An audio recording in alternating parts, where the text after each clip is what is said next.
7월 둘째 주일 우리에게 주신 요한복음의 말씀을 통해서 요한복음의 강해의 말씀 계속해서 받도록 하겠습니다. 더 낮은 곳에서 더 겸손하게. 대한민국을 떠들썩하게 하는 뉴스가 끊이지 않습니다.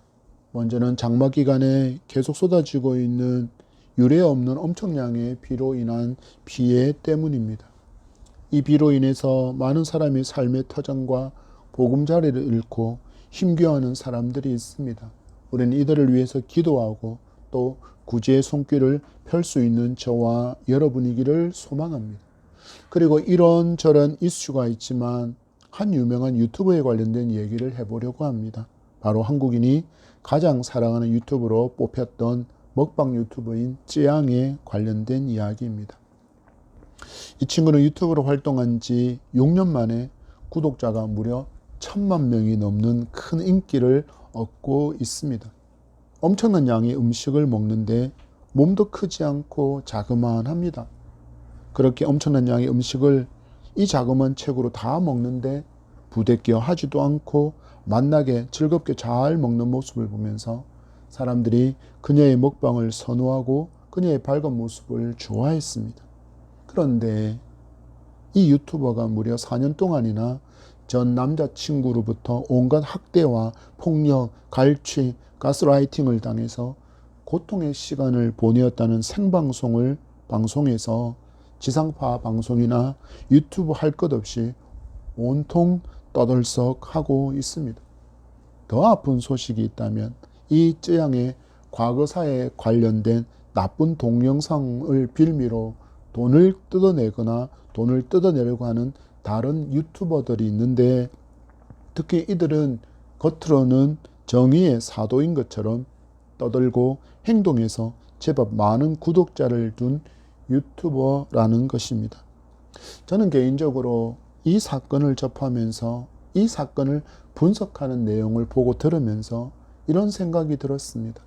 사람은 자기 손에 영향력을 드러낼 만한 뭔가가 이렇게 쥐어지면 예외가 없이 손에 쥐어진 그 영향력을 마치 권력처럼 사용하고 이권을 얻어서 부를 쌓으려고 하는구나 하는 인간의 죄성에 대한 생각이었습니다. 이 쯔양을 협박했던 그들이 그간 했던 행동과 말 뒤편에서 이들에게 이용당하고 버려진 많은 사람들이 있을 것을 생각하니 마음이 쓰리고 아팠습니다. 특히 얼마 전에 이들에게 도움을 청했다가 자살로 그 생을 마감했던 한 젊은 청년이 더 깊게 떠올랐습니다. 약한 자에게 강한 자로 군림하고 강한 자 앞에서 굽신거리는 이런 모습은 성도에게 전혀 어울리지 않습니다. 성도는 약한 자에게 더 약한 자가 되어서 더 낮아지고 잘 섬겨야 합니다. 그리고 불의에 대해서는 불의라고 외칠 수 있는 용기 있는 삶을 살아야 합니다. 여러분, 이 시대에 우리의 귀에 들려지는 것, 우리 눈에 보여지는 것이 모두 진실이 아님을 늘 유의하고 돌다리도 두드려보는 습관이 이 시대는 더욱더 필요하다는 것을 아시기 바랍니다. 그러니 어떤 영상을 보고 이렇단다 저렇단다 하고 말 옮기지 않도록 조심하시기 바랍니다. 내 입 밖으로 나간 말은 다시 주워 담지 못합니다. 그러나 다행인 것은 성도는 이런 혼란의 시대에도 요동하지 않을 수 있는 절대적인 기준을 가지고 있다라는 것입니다. 바로 하나님의 말씀입니다. 우리 주신 이 말씀을 온전히 내 삶의 지표로 삼고 바른 것을 분별할 수 있는 지혜가 있는 삶을 살아갈 수 위해 오늘 말씀에 주목하는 복된 시간 되기를 간절히 소망합니다. 예수님께서 예루살렘에 세상 죄를 대신한 속죄의 어린 양으로 죽기 위해서 입성하셨습니다. 그러나 이 진리를 알지 못하는 이들은 예수 그리스도를 세상의 권세자, 세상의 왕으로 예수가 칼을 빼들고 로마와 싸워서 다윗 왕국의 영화를 회복해 주기만을 기대하고, 그들은 우리를 구원해 달라고 호산나를 외치고 옷가지를 길에 펴고 종려나무 가지를 흔들고 열렬히 예수를 환영합니다. 이들의 모습을 보신 주님은 그 무지함에 대한 안타까움에 계속해서 말씀으로, 복음으로 그들의 잘못된 메시아 신념을 깨뜨려 주시려고 하지만 사람들은 꿈쩍도 하지 않습니다. 여러분 기억하십시오. 기독교는 오직 하나님의 말씀만이 전부입니다. 아무리 유명한 목회자라 할지라도, 아무리 유명한 신학자라 할지라도 하나님 말씀 밖에 있는 것을 말할 때는 거부해야 합니다. 그는 진리를 선언하는 자이지 그가 진리가 될 수 없기 때문입니다. 여러분, 하나님의 말씀이 무엇을 말씀하시는지를 제대로 분별하지 못하면 우리는 거짓에 사로잡혀서 망하는 길을 갈 수밖에 없습니다. 우리는 주신 말씀을 통해서 바른 길을 발견하도록 진리로 교훈하시는 주님의 음성을 듣게 되는 저와 여러분이기를 축복합니다. 주신 1절의 말씀입니다. 시작.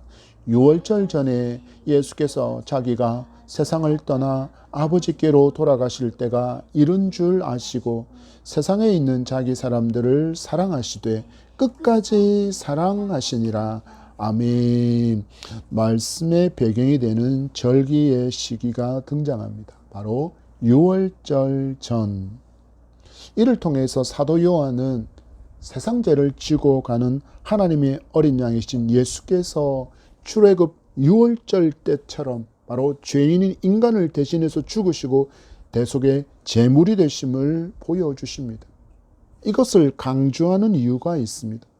여러분, 예수님은 내 삶의 문제를 해결해주는 해결사가 아닙니다. 예수님은 나의 죄를 대속해 주신 하나님의 어린 양이십니다. 그래서 오직 예수를 나의 구주로 믿을 때 구원이라는 은혜의 선물을 얻게 되는 것입니다. 다른 길, 다른 사람, 다른 방법은 전혀 없습니다. 오직 예수만이 우리의 구원의 길임을 굳게 믿으시기 바랍니다. 이 예수님께서 하나님께서 맡기신 사명을 완수하고 이제 세상에서 떠나 다시금 하나님 보좌 우편의 그 영광스러운 자리로 돌아갈 때가 이런 줄 아셨다라고 성경은 기록합니다. 곧 십자가에서 맞이하실 대속의 죽음을 분명하게 예수님은 인식하고 있었다라는 것을 우리에게 알려주고 있습니다. 여러분, 불치의 병으로 인해서 죽을 날을 앞둔 사람은 그 삶을 어떻게 살아갈까요? 하루하루 막 허투루 살아갈까요? 이런 분들에게 1분, 1초가 얼마나 귀하겠습니까? 그래서 그들은 사랑하는 이들과 더 소중한 추억을 많이 남기고 의미 있는 시간이 되도록 아껴서 시간을 사용하며 남은 시간을 보내게 됩니다. 예수님도 이렇게 사셨습니다. 당신이 하나님께로 돌아갈 때가 가까웠다는 것을 인식하면 인식할수록 더욱더 주님은 그 시간들을 의미 있게 보내셨습니다. 예루살렘 입성에서 십자가 죽기까지의 삶은 그 모든 의미로 가득 채워진 것을 말씀이 우리에게 보여주고 있습니다. 무엇입니까? 바로 하나님의 때를 인식하셨고 또한 하나님의 사명을 분명하게 인식하는 삶을 사신 것입니다. 여러분, 우리의 삶을 보십시오. 불치병으로 인해서 시한부 선고받은 인생이 아니라 할지라도 모든 사람은 죄로 말미암아 죽음을 맞게 되어 있습니다. 이건 하나님께서 정해두신 것이기 때문에 절대로 변하지 않습니다. 곧 모든 인생은 결국 죽음이라는 시한부 인생을 살고 있는 것입니다. 그럼에도 많은 사람, 또 많은 성도가 마치 자기에게 1000년, 만년의 시간이 주어진 것처럼 시간을 허비하면서 살아가는 날이 많습니다. 저도 돌아보면 예외가 되지 않습니다. 왜 그럴까요? 왜 그럴까요? 예수님처럼 하나님의 때와 하나님의 사명을 기억하며 살아야 되는데 너무 자주 이것을 잊어버리며 살고 있기 때문입니다. 여러분, 예수 그리스도를 믿는다라는 것은 예수가 유일한 구원자이심을 믿는 것이 가장 중요하지만 예수 그리스도를 믿은 후에 마귀의 노예로 살던 그 옛 사람의 삶을 확실하게 청산하고 이제는 새로운 피조물로 살아갈 책임과 의무가 성도에게 주어져 있다는 것을 잊지 말아야 합니다. 그래서 성도는 예수님께서 보여주신 그 삶의 모범을 오롯이 좇아서 살아가며 하루하루 예수님을 점점 더 닮아가는 삶, 성화를 이루며 살아가야 하는 것입니다.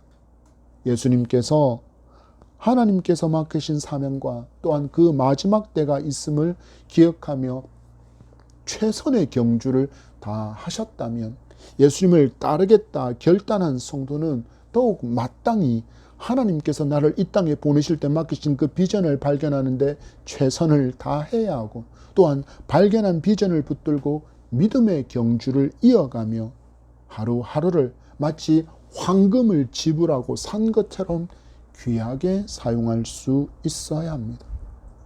여러분, 예수님이 이처럼 귀한 시간을 어떻게 사용하셨다라고 성경은 기록하고 있습니까?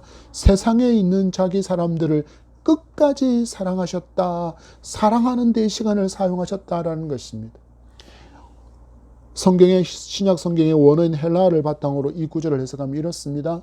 그들을 극도로 사랑하셨다.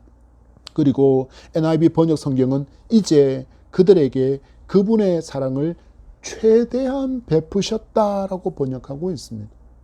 물론 주님이 부활 승천하신 후 보혜사 성령님을 보내주셔서 그 제자들과 함께 하시게 하겠지만 육신으로 더 이상 그들과 함께 하지 못하고 세상에 남겨질 제자들을 안타까워하시고 긍휼하게 여기고 계심을 우리에게 지금 보여주시는 것입니다. 마태복음 10장에 보면 제자들로 전도하러 보내실 때 그들에게 들려주신 주님의 음성이 있습니다. 마태복음 10장 16절 말씀, 보라 내가 너희를 보냄이 양을 이리 가운데로 보냄과 같도다. 그러므로 너희는 뱀같이 지혜롭고 비둘기같이 순결하라. 아멘. 여러분, 우리 예수님 이 땅에 제자들과 함께 계실 때도 그 제자들을 전도 보내시면서 제자들이 어떤 상황을 마주할지를 아셔서 이처럼 안타까워하셨는데 이제 주님이 육신으로 함께하지 않으시니 그 안타까움이 남아있는 시간 동안 최대한 베푸실 수 있는 사랑을 모두 당신의 사랑하는 사람들, 특히 제자들에게, 사도들에게 베푸셨다고 말씀하고 있는 것입니다. 여러분, 우리 주님이 이렇게 사셨다면 우리도 남은 시간은 주님을 닮은 그 사랑과 긍휼을 베풀며 살아가는 삶이어야 합니다. 성도는 주님의 제자이기 때문입니다. 저와 여러분이 주님을 닮은 제자로 사랑과 긍휼을 많이 흘려보내며 살아갈 수 있기를 소망합니다. 이렇게 주님께서 제자들을 끝까지 사랑하시며 안타까워하신 이유가 있습니다. 바로 제자들의 삶을 회방하고 참소하며 끝까지 괴롭힐 마귀가 있기 때문입니다. 마귀는 주님의 사역을 끝까지 회방하고 참소하며 이 괴롭혔던 마귀는 주님이 떠나신 후에는 여전히 제자들 곁에서 제자들을 괴롭힐 것을 주님께서 하셨기 때문입니다. 2절의 말씀입니다. 시작. 마귀가 벌써 시몬의 아들 가룟 유다의 마음에 예수를 팔려는 생각을 넣었더라. 아멘. 마귀는 늘 이렇게 하나님의 일을 방해하고 미혹하고 넘어뜨리기 위해서 선택하는 존재는 언제나 사람입니다. 여러분, 이 말씀을 보면 왜 교회 안에 그토록 분란이 많은지 한편으로 이해가 되지 않습니까? 마귀가 하나님을 대적하고 하나님의 백성들을 괴롭히고 있기에 이 괴롭히고 하나님의 일을 대적하는 그 일로 사용하는 도구로 바로 사람을 사용하기 때문입니다. 우리는 잠시 왜 가룟 유다는 예수님을 팔았는가에 대한 내용을 살펴보기를 원합니다. 많은 성경학자들은 두세 가지 정도의 견해를 밝히고 있는데 저는 한 두어 가지 정도만 말씀드리고 싶습니다. 먼저 그들은 주장합니다. 바로 돈에 대한 욕심 때문이었다.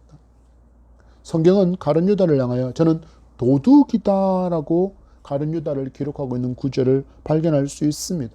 그러나 이것이 본질적인 이유가 아니었다라는 것을 알 수 있습니다. 왜 그렇습니까?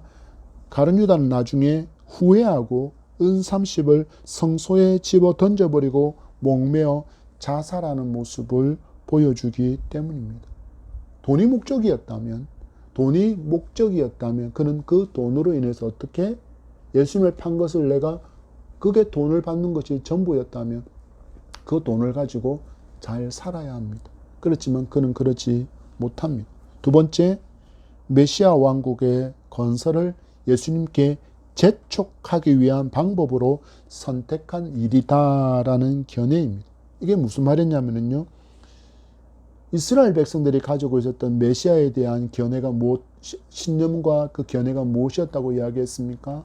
손에 칼을 들고 와서 로마군을 무찌르고 다윗 왕국을 재건할 그 강력한 군주로서의 왕으로서의 메시아를 기대하고 있었다라는 것입니다. 예수님이 손에 칼을 들고 로마를 쳐부수고 다윗 왕국의 영광을 재현하기를 지금 기대하고 있었는데 예수님은 계속 무기력하게 짝이 없는 평화의 가르침만을 하기에 가룟 유다는 이것이 못마땅해서 이런 방법을 선택했다라는 주장입니다. 이 선택에 대해서 주장에 참고로 가룟 유다라는 그 지명, 가룟이라는 지명의 유래를 살펴보는 견해도 있습니다.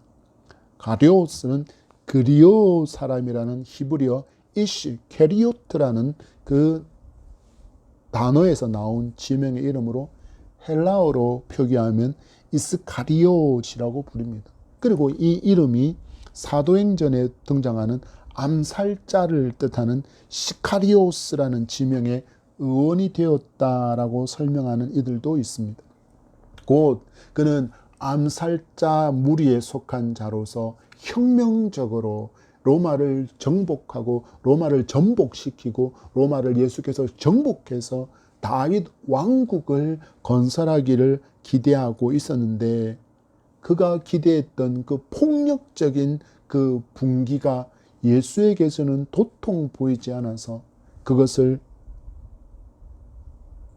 뭐하기 위해서 재촉하는 방법으로 예수를 판 것이다 라고 주장하기도 합니다. 어찌되었든 간에 가룟 유다는 가장 영예를 얻을 수 있는 자리에 있었으면서도 예수님을 인격적인 자기의 구주로 고백하지도 영접하지도 못했습니다. 성경을 살펴보면 가룟 유다가 예수님을 부린 호칭 중에서 가장 최고의 수준으로 불렀던 호칭은 랍비가 전부였습니다. 그에게 있어서 예수 그리스도는 그냥 선생 정도인 랍비에 불과했다라는 것입니다. 온 세상의 구세주에게 직접 3년간 복음을 들었습니다. 하나님의 행하실 수 있는 수많은 이적을 곁에서 직접 경험했으면서도 그는 인격적으로 예수님을 자신의 구주로 영접하지 못한 것입니다. 그 결과가 무엇입니까? 유다는 마귀의 일에 조력자가 되어서 예수를 은 30냥에 팔아넘겨 십자가에 죽게 만든 사람으로, 그리고 처참한 최후를 맞이한 사람으로 세세토록 불명예의 이름으로 기억되고 있습니다. 여러분, 이런 상황을 보면 예수님을 나의 구주로 믿고 나의 구주로 신앙 고백하고 믿음 안에서 살아간다는 것이 얼마나 놀라운 기적인지를 분명히 알 수 있습니다. 기적 중에 기적이 나에게 일어나는 것에 감사하고 이 기적을 아직 맛보지 못한 사람이 있다면 여러분 지금 복음을 듣고 예수님을 나의 구원자로 믿고 내 삶의 주인으로 모셔드리기를 바랍니다. 제자의 배신으로 십자가에서 죽게 될 상황을 모두 아시는 주님이시지만 그 허탄함과 그 헛헛함과 그 서글픔에 사로잡혀 있지 않고 다시 하나님께서 맡기신 사명에 오롯이 집중하시는 주님을 만나게 됩니다. 3절의 말씀입니다. 시작. 저녁 먹는 중 예수는 아버지께서 모든 것을 자기 손에 맡기신 것과 또 자기가 하나님께로부터 오셨다가 하나님께로 돌아가실 것을 아시고 아멘. 여러분, 시한부 인생을 살아가는 성도가 매 순간을 방황하지 않고 멋진 인생을 살기를 원한다면 예수님을 본받으면 됩니다. 사도 요한은 이 말씀을 기록하면서 출애굽 당시 이스라엘 백성의 장자의 죽음에서 벗어난 그것을 기념하는 6월절의 어린 양이 바로 예수님이다라는 것을 연결지어서 설명해 주고 있습니다. 이 사명이 주님께서 감당하실 사명임을 알려주는 것입니다. 이 사명을 온전히 붙드신 주님이시었기에 주님은 어떤 상황 속에서도 흔들리지 않고 하나님께서 맡기신 그 사명의 길을 가고 있는 것입니다. 여기에 등장하는 이 저녁 만찬에, 저녁 먹는 중으로 표현된 저녁 만찬에 관해서는 의견이 너무나도 많아서 설명하자면 몇 주간에 걸쳐서 해도 쉽지 않을 분량이라 우리는 단순하게 이 저녁 만찬을 최후의 만찬으로 이해하고 말씀을 받으면 좋겠습니다. 주님은 앞에서 공식적인 마지막 설교를 백성들에게 들려주셨고 이제는 주님이 제자들에게도 마지막 메시지를 전하는 시간을 마주하고 계신 것입니다.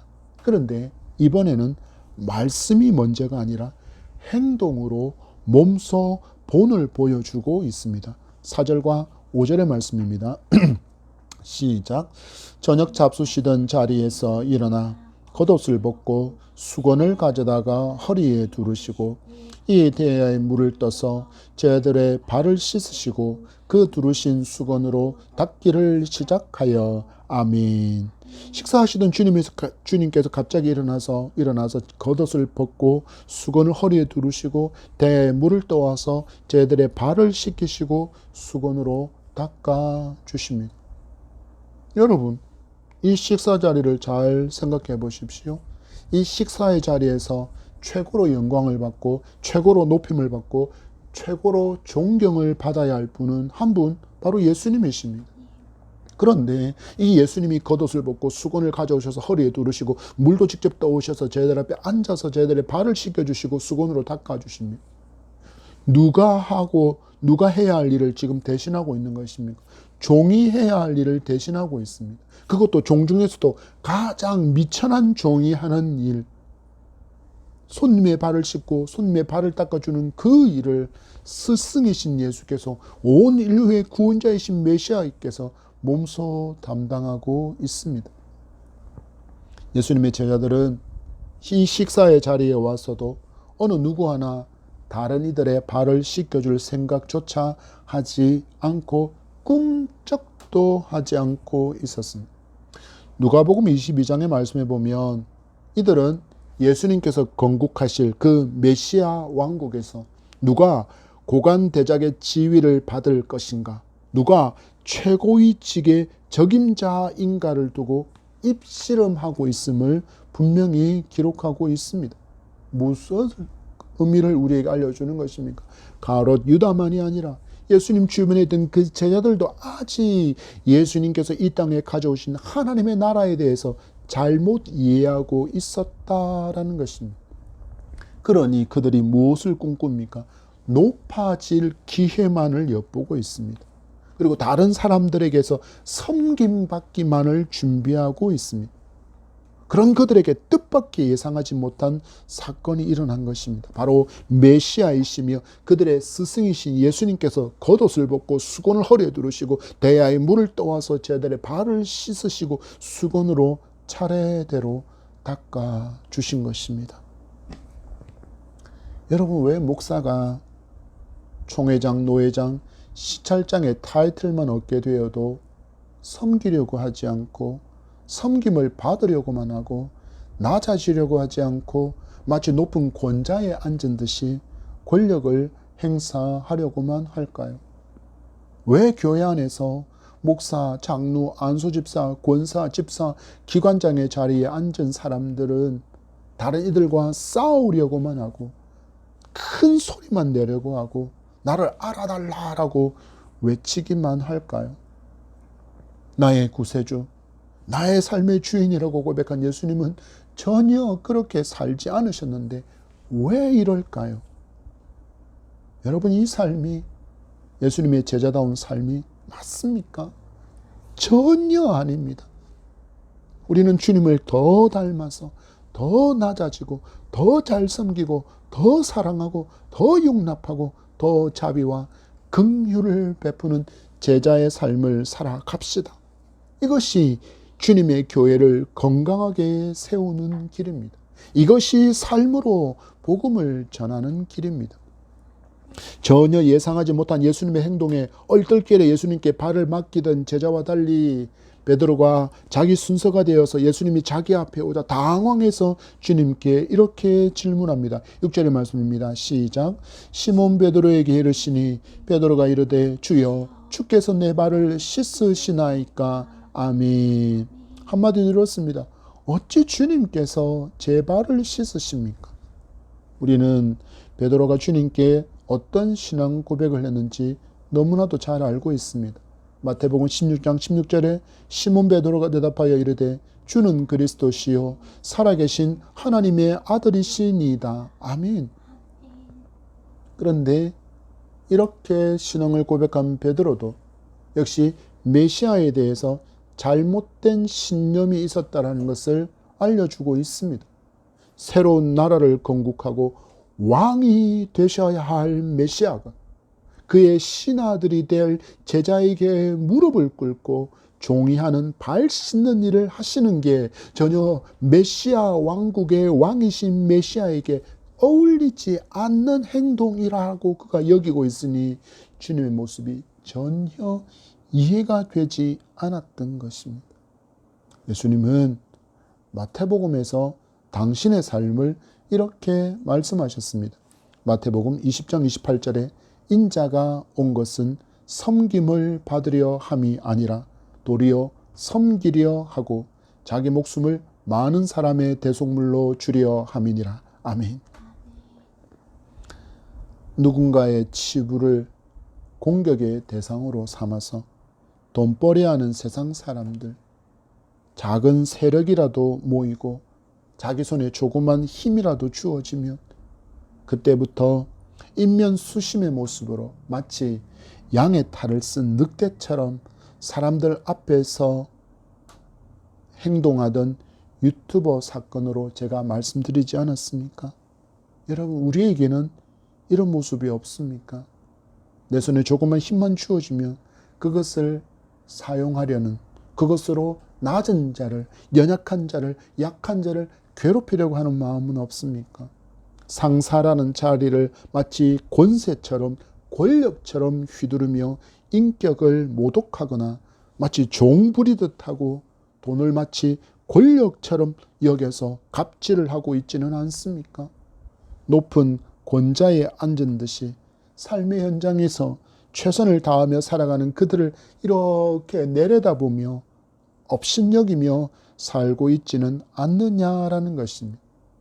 그리고는 세상의 지위를 교회 안으로 가져와서 교회 안에서도 직분을 마치 권력인당, 권력인양, 계급처럼 오해하며 살고 있지는 않느냐라는 것입니다. 멈추십시오.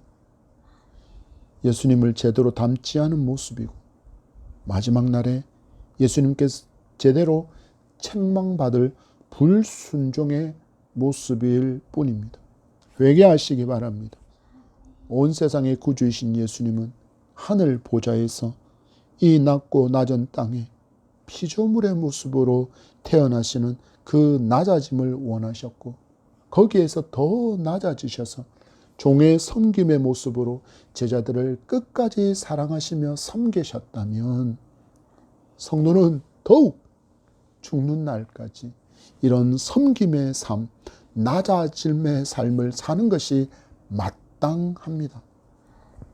예수님이 이러한 발 씻음의 섬김을 통해서 말씀하시고자 하는 것은 분명합니다. 바로 죄 사함입니다.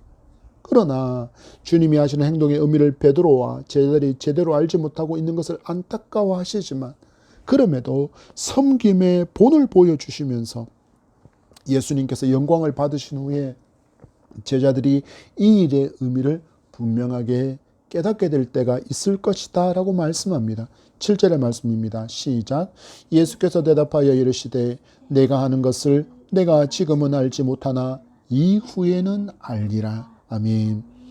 이렇게 말씀하셨지만 베드로는 자기가 가지고 있는 그 메시아 신념이 훼손되어지고 무너지는 것을 용납할 수 없습니다. 그래서 주님께 안 된다고, 그것도 절대로 안 된다고 말합니다. 8절의 말씀입니다. 시작. 베드로가 이르되 내 발을 절대로 씻지 못하시리다. 다른 번역에는 절대로라는 말을 영원히라고 번역하고 있습니다. 내 발을 영원히 씻지 못하십니다. 그러자 예수님께서 이어서 말씀합니다. 예수께서 대답하시되 내가 너를 씻어주지 아니하면 내가 나와 상관이 없느니라. 아멘. 우리는 하나님의 말씀을 받으면서 여전히 내 생각과 내 가치관을 부수지 않으면 우리도 베드로처럼 말씀에 반응할 수밖에 없습니다. 이건 내가 기대하는 것과 다른데? 순종 못하겠는데? 이렇게 말하는 베드로에게 주님이 아주 단호하게 말씀하십니다. 내가 너를 씻어주지 아니하면 내가 나와 상관이 없느니라. 이 말씀은 구속사적인 이해가 반드시 필요합니다. 예수님께서 우리의 죄를 씻어주지 않으면, 또한 이 구원의 은총을 수용하지 않으면 누구라도 예수님과 상관이 없는 사람이다라는 의미입니다. 거기에 대해서 베드로, 내가 가지고 있는 잘못된 메시아 신념을 깨부수라, 그것마저도 버리지 않으면 안 된다라는 의미이기도 합니다. 여러분, 왜 교회에 왔는데 평안을 누리지 못할까요? 왜 교회에 왔는데 불편하고 더 힘들어 할까요? 왜 교회에서 예배를 마치고 집으로 돌아가는데 우리는 기쁨이 아니라 더 무거운 짐을 진 듯이 힘겹게 교회에서 떠나 집으로 돌아가고 삶의 현장으로 돌아갈까요? 이유는 하나입니다. 여전히 내 안에 자아가 살아있기 때문에 그렇습니다. 예수는 분명히 사죄의 은총과 사랑을 말씀하시는데 나는 번영을 기대하고 있으면 말씀이 당연히 내게 와닿지 않습니다. 예수님은 구원과 헌신을 말씀하시는데 나는 다른 것을 기대하고 있다면 이 또한 그 말씀이 내게 와닿지 않습니다. 바라고 원하기는 여러분 사모함으로, 비고 빈 마음으로 와서 주님께서 채워주시는 것으로 풍성하게 채워보시기 바랍니다. 그러면 전혀 다른 기쁨을 경험할 수 있고 그동안 누리지 못했던 주님과의 사귐의 행복을 얻게 되고 그 구원과 확신의 감격으로 감사의 제사를 할 수 있는 저와 여러분이 될 줄 믿습니다. 9절의 말씀입니다. 시작. 시몬 베드로가 이르되 주여 내 발뿐 아니라 손과 머리도 씻어 주옵소서. 아멘. 나와 상관이 없다는 주님의 말씀에 베드로가 보이는 반응을 보면 역시 베드로다라는 말이 절로 나옵니다. 그가 뭐라고 이야기합니까? 주여 내 발뿐 아니라 손과 머리도 씻어 주옵소서. 주님이 하시는 말씀의 의미를 깨닫고 이제는 발만 아니라 한술 더 떠서 이야기합니다. 손과 머리도 씻어 주소서. 주님과 더 깊은 관계를 사모함이 여러분에게 있기를 간절히 소망합니다. 여러분, 예수님께서 우리를 씻겨주시지 않으면 누구도 예수님과 관계가 없는 사람일 뿐입니다. 영원히 망하는 인생이라는 뜻입니다. 지금 내 발을 씻겨주시는 주님 앞에 나와서 온몸이 깨끗하게 씻김을 받고 이 구원과 영생의 기쁨을 누리는 삶이 되기를 축복합니다. 손과 머리도 씻겨달라는 베드로의 말에 주님이 이렇게 반응하십니다. 10절의 말씀입니다. 시작. 예수께서 이르시되 이미 목욕한 자는 발밖에 씻을 필요가 없느니라. 온몸이 깨끗하니라. 너희가 깨끗하나 다는 아니니라 하시니. 아멘. 주님 말씀하십니다. 이미 목욕한 자는 발밖에 씻을 필요가 없느니라. 온몸이 깨끗해졌다. 바로 죄 씻음의 은총을 입게 되면 하나님과 인간을 가로막고 있었던 그 죄담이 허물어지고 죄 사함의 은총을 얻고 의인이라 칭함을 얻게 된다라는 것입니다. 예수님의 제자들이 이미 예수님을 구주로 믿고 있었기에 그들은 이미 깨끗한 존재, 하나님 앞에서 의인이라 칭을 받는 존재가 되었다라고 말씀합니다. 그렇지만 사람에게는 여전히 남아있는 죄성이 있기에 날마다의 삶에서 발을 씻는 회개가 있어야 합니다. 예외는 없습니다. 여러분, 우리 중에 누가 죄 짓지 않고 살아갑니까? 그런 사람은 없습니다. 그래서 반드시 회개를 통해 매일 발을 깨끗하게 하는 성도의 삶이 되어야 합니다. 이를 통해서 하나님과 더욱 친밀함으로 나아갈 수 있고 그 친밀함을 누릴 수 있기 때문입니다. 11절입니다. 시작. 이는 자기를 팔 자가 누구인지 아심이라. 그러므로 다는 깨끗하지 아니하다 하시니라. 아멘. 여러분, 한번 주님의 마음을 상상해 보십시오. 3년 동안 함께한 제자가 예수님이 메시아이심을 알지 못하고 믿지 못해서 예수님을 마귀에게 팔아넘기는 자가 된다. 스승이신 예수님의 마음이 어떻겠습니까? 여러분이 이런 상황을 알게 된다면, 여러분의 제자가 여러분에게 이렇게 한다면 여러분의 마음은 또 어떻겠습니까? 예수를 제대로 알지 못하고 믿지 못하는 이들을 보시는 주님의 마음이 얼마나 아프실지 알게 된다면 우리는 복음을 전하지 않을 수가 없습니다. 또한 믿음의 길을 간다고 하면서도 오랜 시간 성장하지 못하는 이들을 보시는 주님께서 여전히 같은 마음으로 안타까워하심을 알아야 합니다. 이렇게 끝까지 우리를 사랑해 주신 주님을 닮은 제자인 성도가 가져야 할 마음은 결국 영혼에 대한 사랑, 긍휼임을 알고 우리는 실천하는 삶을 살아야 합니다. 그리고 이제는 더 낮은 곳에서 더 겸손한 삶을 살아가는 저와 여러분이기를 축복합니다. 말씀을 맺습니다. 예수님은 유월절 어린 양으로 세상 죄를 지기 위해서 이 땅에 오신 메시아이십니다. 이 예수님을 믿어야 합니다. 그래서 깨끗하게 씻음을 얻어야 합니다. 인생에 있어서 제일 급선무는 바로 예수님을 나의 구주로 믿고 영접하는 일입니다. 여러분, 이것보다 더 중요한 것이 있다고 착각하며 살면 안 됩니다. 부자 되거나 권력자가 되거나 유명인이 되는 것, 큰 영향을 들으며 사는 것의 문제를 인생의 최우선의 과제로 삼고 살아간다면 우리는 우리에게 주어진 황금 같은 그 시간을 황금을 주고 사서는 배설물을 만들어내는데 사용하고 있는 참으로 어리석은 삶을 살고 있는 것입니다. 주님은 제자인 가룟 유다의 배신을 알고 계셨지만 거기에 몰두하고 사로잡혀서 괴로워하지 않으셨습니다. 오직 하나님께서 맡기신 십자가의 길을 가시는데 최선을 다하셨고 제자들에게 끊임없이 복음을 전하고 삶으로 본을 보여주셨습니다. 우리도 주님처럼 살아가게 된다면 내게 맡겨주신 비전에 오롯이 집중하는 삶을 살아갈 수 있습니다. 이 길인가 저 길인가 기웃기웃거리거나 방황하면서 시간을 허투루 사용하지 않을 수 있습니다.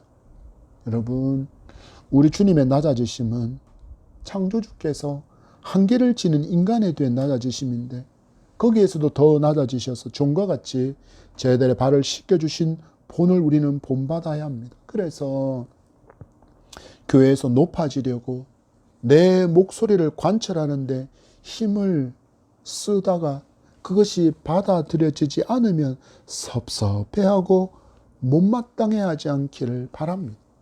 우리 이제는 더 잘 낮아지는 것, 더 겸손히 섬기는 것이 주님께서 칭찬하시는 제자의 삶이라는 것을 기억하며 예수님 제자답게 살아가는 저와 여러분이기를 축복합니다. 날마다의 삶 가운데 우리의 죄성에 져서 우리가 범죄할 때가 분명히 있지만 그때 우리를 찾아와서 너 같은 게 예수 믿는다고, 너 같은 건 하나님도 참지 않아, 너 같은 건 하나님도 용서하지 않고 더 이상 너를 사랑하지 않아 라고 참소하는 그 마귀의 음성이 들린다 할지라도 그때 무릎 꿇고 주님 앞에 나아가 죄를 자복하고 회개해서 매일 발을 씻음 받고 정결과 거룩함으로 무장되어 우리가 믿음의 길을 걸어가며 선한 열매를 풍성하게 맺음으로 우리의 삶을 통해서 하나님께 영광 돌리는 저와 여러분이기를 축복합니다.